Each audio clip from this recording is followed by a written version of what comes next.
नमस्कार, आप देख रहे हैं हमारा खास कार्यक्रम खबर देश से। मैं हूं आपके साथ शिल्पा तोमर। आज हम अपने खास कार्यक्रम में बात करेंगे दर पर डेल्टा की।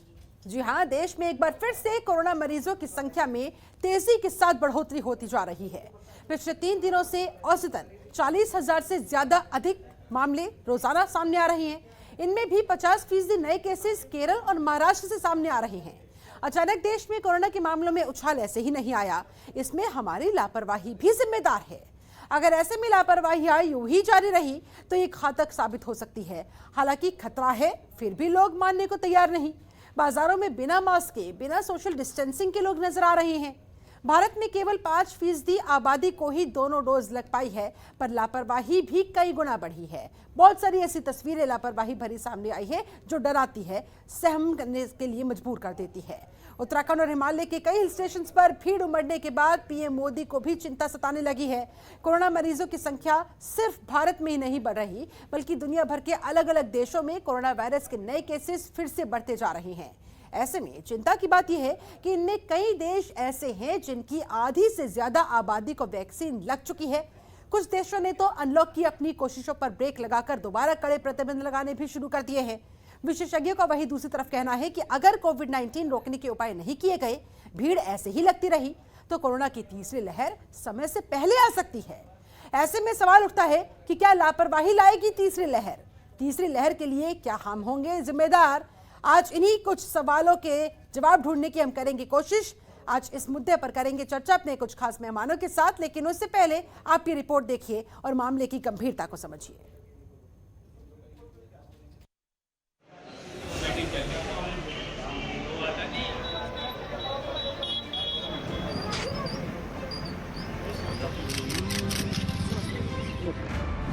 देश में फिर बढ़ रहे कोरोना के केस।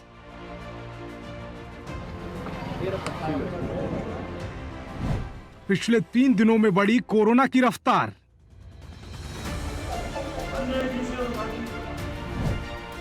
कोरोना के केस बढ़ने के क्या हम हैं जिम्मेदार? भारत में कोरोना की दूसरी लहर भले ही मंद पड़ गई हो, लेकिन ये याद रखना होगा, कोरोना अभी गया नहीं है और तीसरी लहर का खतरा भी बरकरार है। जो लोग ये समझ रहे हैं कि कोरोना चला गया, वो बड़ी भूल कर रहे हैं। इसका सबसे बड़ा सबूत है पिछले 3 दिनों के अंदर देश में कोरोना के बढ़ते आंकड़े। बीते 24 घंटे में कोरोना के 41,806 नए मामले सामने आए हैं। हालांकि इस दौरान 39,130 लोग कोरोना वायरस से ठीक हुए हैं। वहीं 14 जुलाई को देश में कोरोना के 38,792 नए मामले सामने आए। वहीं 624 मरीजों की मौत कोरोना से हुई। 13 जुलाई को देश में कोरोना के 31,443 नए केस सामने आए। पॉजिटिविटी केसेस की बात करें तो अब भी औसतन 40,000 से अधिक मामले रोज मिल रहे हैं। इनमें भी 50% नए केस केरल और महाराष्ट्र में सामने आ रहे हैं। अचानक देश में कोरोना के मामलों में उछाल आया है। अगर ऐसे ही हालात और लापरवाहियां जारी रहीं तो यह घातक साबित हो सकता है। हालांकि खतरा है, फिर भी लोग मानने को तैयार नहीं। बाजारों में बिना मास्क और बिना सोशल डिस्टेंसिंग के लोग घूम रहे हैं, दिख रहे हैं। वेरिएंट ऑफ कंसर्न घोषित किए जा चुके डेल्टा वेरिएंट और कोरोना की तीसरी लहर को लेकर सरकार ने कुछ बातें साझा की हैं। सरकार का कहना है कि तीसरी लहर का आना या ना आना हमारे हाथ में है। इसमें ओवरऑल डिसिप्लिन बनाए रखना है। देश में मौजूदा डेल्टा वेरिएंट का अप्रत्याशित व्यवहार भी महामारी की तस्वीर को बदल सकता है। तीसरी लहर पर सरकार ने 3 बातें कही हैं। डेल्टा प्लस वेरिएंट पर और स्टडी की जरूरत है। इसके आने की तारीख तय करना सही नहीं होगा। लहर कितनी बड़ी होगी, यह हमारे व्यवहार पर निर्भर करेगा। भारत में केवल 5% आबादी को ही दोनों डोज लगे हैं, पर लापरवाही भी कई गुना बढ़ गई है। उत्तराखंड और हिमाचल के कई हिल स्टेशन पर भीड़ उमड़ने के बाद कड़े उपाय करने पड़े हैं। का कहना है कि अगर कोविड-19 रोकने के उपाय नहीं किए गए और भीड़ ऐसे ही लगती रही तो कोरोना की तीसरी लहर समय से पहले आ सकती है। कोरोना मरीजों की संख्या सिर्फ भारत में ही नहीं बढ़ रही है, बल्कि दुनिया भर के अलग अलग देशों में कोरोना वायरस के नए केस फिर से बढ़ने लगे हैं। चिंता की बात यह है कि इनमें से कई देश ऐसे हैं जिनकी आधी से ज्यादा आबादी को वैक्सीन लग चुकी है। कुछ देशों ने तो अनलॉक की अपनी कोशिशों पर ब्रेक लगाकर दोबारा कड़े प्रतिबंध लगाने की शुरुआत कर दी है। वहीं फाइजर, मॉडर्ना जैसी वैक्सीन कंपनियां भी 2 डोज के बाद अब बूस्टर डोज की तैयारी कर रही हैं। ब्यूरो रिपोर्ट, जनतंत्र टीवी।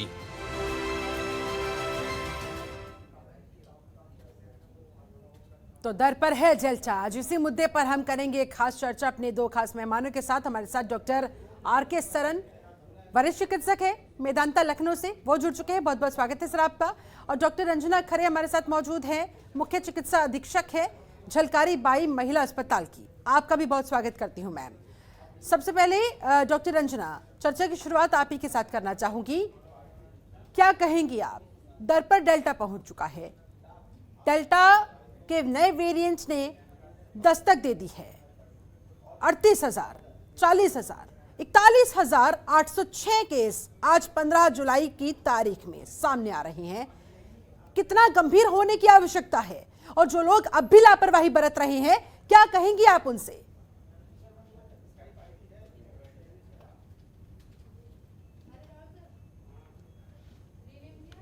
जो है वो जी वाकई में सामने आ रहा है, और कई प्रदेशों में इसके वेरिएंट मिले हैं, प्रमाण मिले हैं कि ये केसेस सामने आ रहे हैं, और तीसरी लहर बिल्कुल सिर पर है।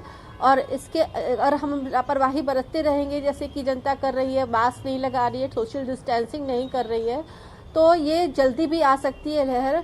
और अगर जनता मानती रहेगी कहना और सोशल डिस्टेंसिंग और मास्क को भली भांति लगाती रहेगी, तो हो सकता है कि ये लहर बहुत देर में आए या कि बहुत ही माइल्ड रूप में आए। तो इसलिए जो है वो हमें व्यवहार में कोविड प्रोटोकॉल्स को बहुत अच्छी तरह से फॉलो करना है, यही मैं कहूँगी। डॉक्टर सरन, आप क्या कहेंगे? जिस तरह से हिल स्टेशन से तस्वीरें सामने आई, जिस पर पीएम नरेंद्र मोदी ने भी चिंता जाहिर की, क्या तीसरी लहर के लिए हम लोग ही जिम्मेदार हैं, और क्या हम लोग ही तीसरी लहर को वक्त से पहले ला देंगे अगर इस तरह से लापरवाहियां बरती गई तो?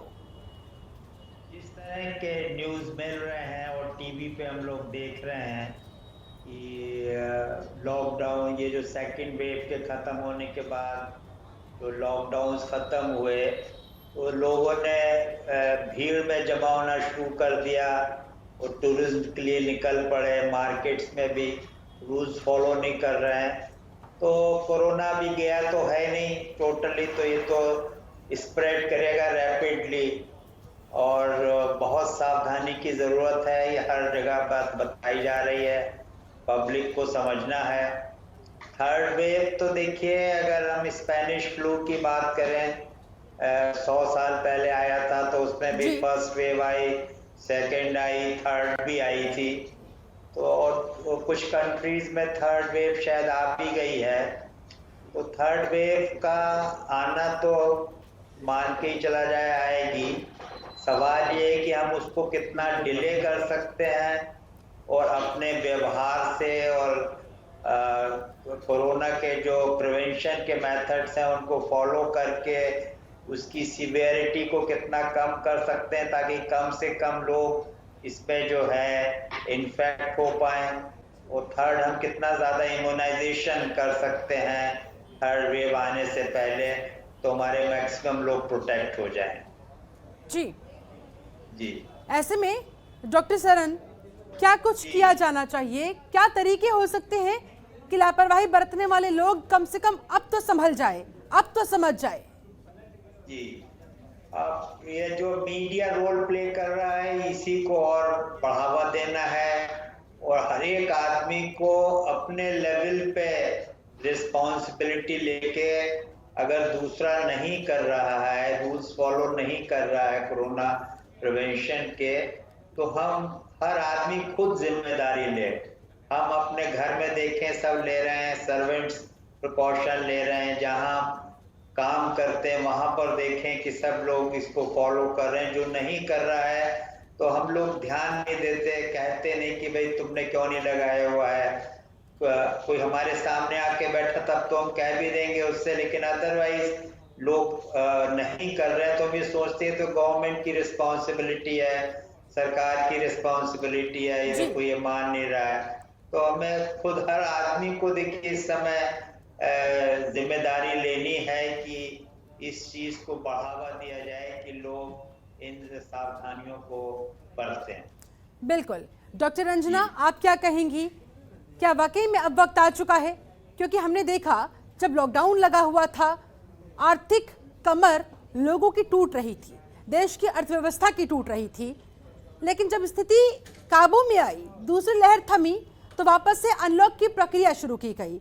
लेकिन अनलॉक की प्रक्रिया शुरू होते ही लोग अपने घरों से बाहर मौज मस्ती करने के लिए, एंजॉय करने के लिए इस तरह से हिल स्टेशन जरूर करने लगे कि न जाने किस कैद में वो लोग बंद थे। यानी कि अब भी लोग समझ नहीं रहे हैं कि भाई दूसरी लहर थमी है, कोरोना खत्म नहीं हुआ है। नहीं, आप सही कह रही हैं कि ये तीसरी लहर जो है वो हमारे बिहेवियर पे बहुत डिपेंड कर रही है।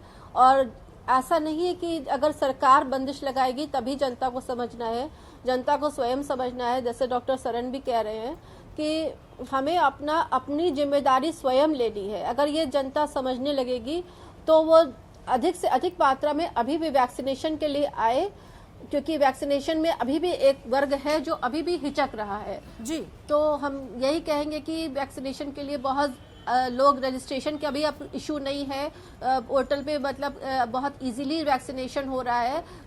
सेंटर्स में सारी सरकारी संस्थानों में वैक्सीनेशन हो रहा है, तो अधिक से अधिक लोग आए वैक्सीनेशन के लिए। अब प्रेग्नेंट लेडीज और लैक्टेटिंग मदर्स जो स्तनपान करा रही है महिलाएं, उनको भी वैक्सीनेशन बहुत ही सुचारू रूप से शुरू हो गया है। तो महिलाएं, बच्चे, महिलाएं और पुरुष जो भी हैं इस वर्ग में, जो मतलब 18 से 44 वर्ग के महिलाएं और पुरुष है वो आए, स्तनपान करने वाली महिलाएं भी आए, प्रेग्नेंट लेडीज भी आए और वैक्सीनेशन को पूरी तरह से फॉलो करें, जिससे कि जो इसकी सीवियरिटी है वो उतना असर ना करे जितना कि जो है वो दूसरी लहर में असर कर गई है, जिससे कि बहुत ही ज़्यादा मोर्टेलिटी और बढ़ गई थी। तो वैक्सीनेशन को सीरियसली ले, यानी कि तीसरी लहर की सीवियरिटी को रोकने के लिए सबसे बड़ा हथियार इस समय वैक्सीनेशन ही है। ऐसे में डॉक्टर रंजना, आप तमाम महिलाओं को आसान भाषा में जरा समझाइए कि अगर किसी के मन में कोई हिचक भी है, कोई सवाल भी है, तो वो हिचक दूर हो सके, सवालों के जवाब सामने आने के बाद वो खुद से इनिशिएटिव ले, वैक्सीन लगवाने के लिए जाए, उन्हें यह समझ में आए कि वैक्सीन लगवाना उनके लिए, उनके परिवार के लिए, उनकी जान के लिए कितना जरूरी है। तो महिलाएं जो हमारे यहाँ ओपीडी में आ रही हैं उनको हमारे चिकित्सक अच्छी तरह से समझा रहे हैं वैक्सीनेशन के लिए, और वो लोग सामने आ भी रही हैं वैक्सीनेशन के लिए। जो महिलाएं फॉलो भी कर रही हैं और जो नहीं फॉलो कर रही हैं उनको हम लोग मोटिवेट कर रहे हैं, प्रेरित कर रहे हैं वैक्सीनेशन के लिए। जी डॉक्टर सरन, वैक्सीनेशन के मसले पर ही मैं आपके पास आऊंगी। जरा आंकड़े बताइए, जरा लोगों को ये भी समझाइए कि अब तक दोनों डोजेस कितने फीसदी लोगों को हमारे देश में लग चुकी है, और तीसरी लहर की सीवियरिटी किस हद तक हो सकती है अगर लोग अब भी वैक्सीन लगवाने के लिए सामने नहीं आएंगे तो। 39 करोड़ लोगों के लिए वैक्सीन लग चुकी है, जिसमें कि डबल वैक्सीन तो शायद अभी 5% पॉपुलेशन के लगी है। और ये बहुत डेफिनेट है कि 2 डोज अगर लग जाएंगी तो कोरोना नहीं होगा, और होगा तो माइल्ड होगा। माइल्ड होगा तो उसमें हॉस्पिटलाइजेशन की जरूरत नहीं होगी, उसमें मॉर्टेलिटी, मृत्यु होने के चांसेस बहुत कम हो जाएंगे। तो इसमें जो मैं देखता हूँ, बहुत से मरीज डर रहे हैं कि हमको इंजेक्शन, वैक्सीन लगाने से कुछ हो ना जाए, या मरीज हमारे पास बहुत से आते हैं, कहते हैं कि हमने वैक्सीन लगवाई थी, उसके बाद हमें बुखार हुआ, फिर हमें ये तकलीफ हो गई और फिर हमें हार्ट अटैक हो गया, इस तरह की बातें कहते हैं। देखिए, जब जनरल पॉपुलेशन में कोई बीमारी चल रही है, एपिडेमिक हो गया है, तो कोई भी बीमारी जो कोरोना के अलावा है वो बंद तो हो नहीं जाएगी। उसी जनरल पॉपुलेशन को पैरालिसिस भी होगा, उसको हार्ट अटैक भी होंगे, उनको टाइफाइड भी होगा। तो अब ये मानना तो बिल्कुल गलत है कि वैक्सीन लगने से कुछ होता है। छोटा सा दर्द है, एक आध दिन के लिए, फीवर 100 है, बॉडी एक है, नेक्स्ट डे तक खत्म हो जाता है बिल्कुल। तो ये तो हार्ट के मरीज हमारे पास इतने आते हैं, हम लगवाएं ना लगवाएं, हर हार्ट के मरीज को लगवाना है, हर किडनी के मरीज को लगवाना है, हर चेस्ट के, कैंसर के, जितनी भी बीमारी लगवाना है इसमें, क्योंकि लगवाने से फिर हमारे पास है क्या, प्रिवेंशन ही है ना वैक्सीन। इलाज तो अभी तक कोई आया नहीं है, तो सोशल डिस्टेंसिंग और वैक्सीन दो ही चीजें हैं हमारे पास। तो ऐसे में डॉक्टर सरन, सरकार को क्या कहना चाहेंगे आप, क्या सुझाव देना चाहेंगे आप कि जब तक तीसरी लहर आती है तब तक कम से कम ये तो किया जा सकता है ना कि वैक्सीनेशन अभियान को बहुत तेजी के साथ आगे बढ़ाया जाए ताकि मैक्सिमम लोगों को वैक्सीन लगाई जा सके। इसके लिए क्या किया जाने की आवश्यकता है इंस्टेंटली?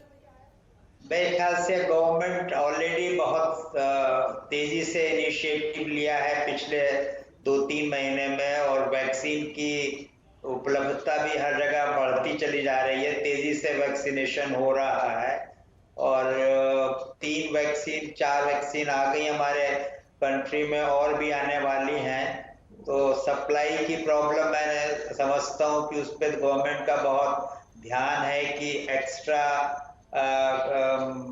डोजेस वैक्सीन की बनाई जाए, और दूसरी वैक्सीन जो फाइजर से, मॉडर्ना से और स्पुतनिक की तो आ गई है ऑलरेडी, इनको लाया जाए तो कि मास प्रोटेक्शन बढ़े। गवर्नमेंट इस काम को बहुत प्रायोरिटी पे कर रही है, और एक बहुत एक्स्ट्रा बजट 1 लाख करोड़ के आसपास, मुझे ठीक से तो नहीं मालूम, शायद इस पे ऑलरेडी स्पेंड किया जा रहा है। जी तो गवर्नमेंट अपनी तरफ से कर रही है। हमको केवल जनता को, हर आदमी को खुद जिम्मेदारी लेनी है, और जो पढ़ा लिखा तबका है, समझदार तबका है, उसको अपनी जिम्मेदारी वो लेके मास को एजुकेट करे, पब्लिक को एजुकेट करे। अपने आसपास जितने लोग हैं, हम अगर 10, 15, 20, 25 लोगों को ही रोज थोड़ा एजुकेट कर देंगे तो ये तो फिर एक करके सब लोग को फर्क पड़ेगा। यानी कि डॉक्टर रंजना, हम हर चीज के लिए जब भी कोई ऐसी क्राइसिस सिचुएशन हमारे सामने आन खड़ी होती है, एग्जाम्पल हमने देखा दूसरी लहर के समय, सरकार को कोसना शुरू कर देते हैं। अपने गिरेबान में आम लोग कब झांकना शुरू करेंगे, खासतौर पर वो लोग जो तमाम कोरोना गाइडलाइंस की धज्जियां उड़ाते हुए हिल स्टेशंस पर जा रही हैं, जबरदस्त भीड़ लगा रहे हैं, अपने साथ साथ दूसरे लोगों को भी, उनकी जान को भी खतरे में डाल रहे हैं। ये आप बिल्कुल सही कह रही हैं कि जनता स्वयं जिम्मेदारी नहीं ले रही है, और कोविड का दोष जो है, कोरोना का दोष जो है, वो सरकार पे मढ़ रही है। ये तो बहुत सही बात आपने कह दी। और अगर जनता अगर पूरी अपनी जिम्मेदारी लेती है और प्रोटोकॉल्स फॉलो करती है और वैक्सीन के लिए सारी जनता सामने आती है, तो बहुत बेहतर तरीके से कोरोना की तीसरी लहर को हम लोग कंट्रोल कर लेंगे, ये मेरा पूरा दावा है। बिल्कुल। ऐसे में डॉक्टर सरन, आप क्या कहेंगे इस पर? मैं कहूँगा कि हमारी गवर्नमेंट, सेंट्रल गवर्नमेंट और स्टेट गवर्नमेंट, अब तो एक स्टेट में शायद इतने अच्छी तरह से नहीं किया जा रहा हो, बट सेंट्रल लेवल पे और मैं समझता हूँ सभी स्टेट्स में ये काफी इस पे कंसंट्रेट किया जा रहा है और इस चीज को प्रायोरिटी पे लेके आगे बढ़ा जा रहा है। ये देखिए, अमेरिका और यूरोप जैसी कंट्री में, मैं इसी पर आना चाहूंगी, अन्य देशों से अगर हम तुलना करें डॉक्टर सरन, ठीक है, माना कि तैयारियां जबरदस्त हो रही है, तमाम बड़े बड़े दावे भी सरकारों की तरफ से किए जा रहे हैं कि तीसरी लहर अगर आती है तो हमने फला इंतजामात कर लिए हैं, ऑक्सीजन प्लांट्स लगवाने के लिए कह दिया गया है, बच्चों के लिए खास तौर पर आईसीयू अलग से बनवा दिए गए हैं। लेकिन होता यह है कि जब एक्चुअल में ऐसी स्थिति आती है, क्राइसिस हो जाती है चीजों की, तो फिर तमाम दावे खोखले साबित होते हुए नजर आते हैं, जो दूसरी लहर के समय भी हमको देखने को मिले थे। ऐसे में अन्य देशों से क्या हम कुछ सीख सकते हैं? क्योंकि जो डेल्टा प्लस वेरिएंट के केसेस है वो दूसरे देशों में भी बढ़ते जा रहे हैं, पूरी दुनिया में अपने पैर पसारते जा रहे हैं। ऐसे में खास तौर पर इंडोनेशिया में भी हमने तस्वीरें देखी कि ये नए वेरिएंट की वजह से वहां पर किस तरह के हश्र की तस्वीरें सामने आई। ऐसे में हम क्या सीखें उन लोगों से, उन तमाम देशों से? एजुकेशन ही सबसे ज्यादा इम्पोर्टेंट होता है, और इस पे कितना खर्चा किया जाए, तो वहाँ की इकोनॉमीज, इतनी बड़ी इकोनॉमीज जहाँ है और पब्लिक ज्यादा एजुकेटेड है, उन लोगों को फर्स्ट वेव और सेकंड वेव में कितनी परेशानी आई और कितना मुश्किल उनके हालात हो गए उनको कंट्रोल करना। तो हमारी कंट्री में तो मैं समझता हूँ उस हिसाब से बहुत अच्छा इंतजाम हुआ है। कमियां तो हर जगह हैं।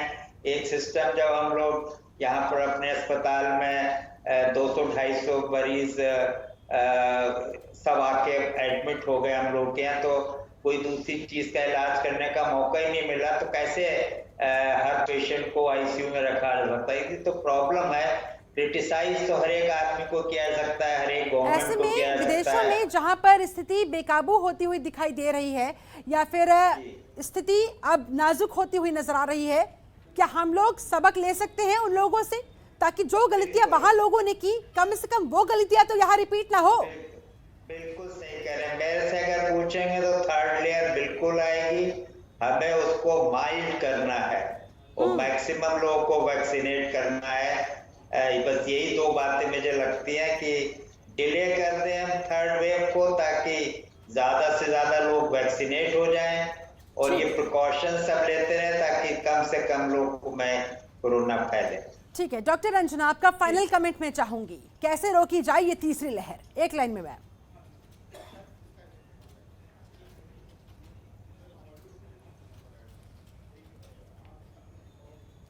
डॉक्टर रंजना, जाते जाते क्या कहना चाहेंगी लोगों को, क्या समझाना चाहेंगी लोगों को? जाते यही कहना चाहूंगी कि हमें अभी भी लग रहा है कि एक वर्ग जो है वो टीकाकरण के लिए नहीं आ रहा है, वैक्सीनेशन के लिए, तो वो प्लीज आ जाए और वैक्सीनेशन करवा ले। फ्री ऑफ कॉस्ट वैक्सीनेशन हो रहा है और उस पर कोई डरने की बात नहीं है। हमारे यहाँ रोज 250 से लगभग 250 जो है लाभार्थी रोज वैक्सीन लगवा के जा रहे हैं और अभी तक मेरे सामने कोई कॉम्प्लिकेशन का केस, भगवान की दया से कोई कॉम्प्लिकेशन नहीं हुआ है।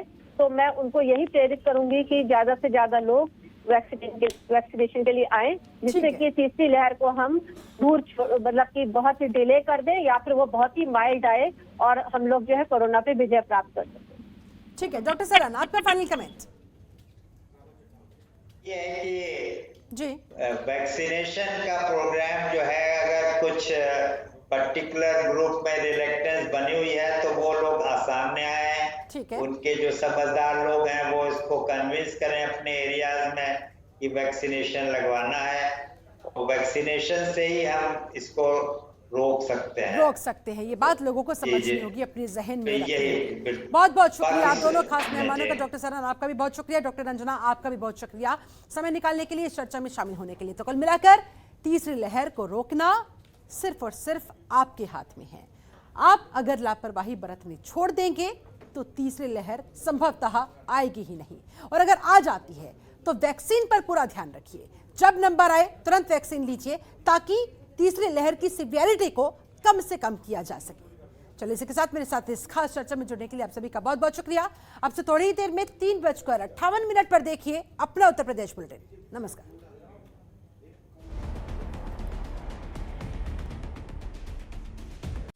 खबरों के निष्पक्ष विश्लेषण के लिए सब्सक्राइब करें Jantantra TV and press the bell icon. Never miss any update.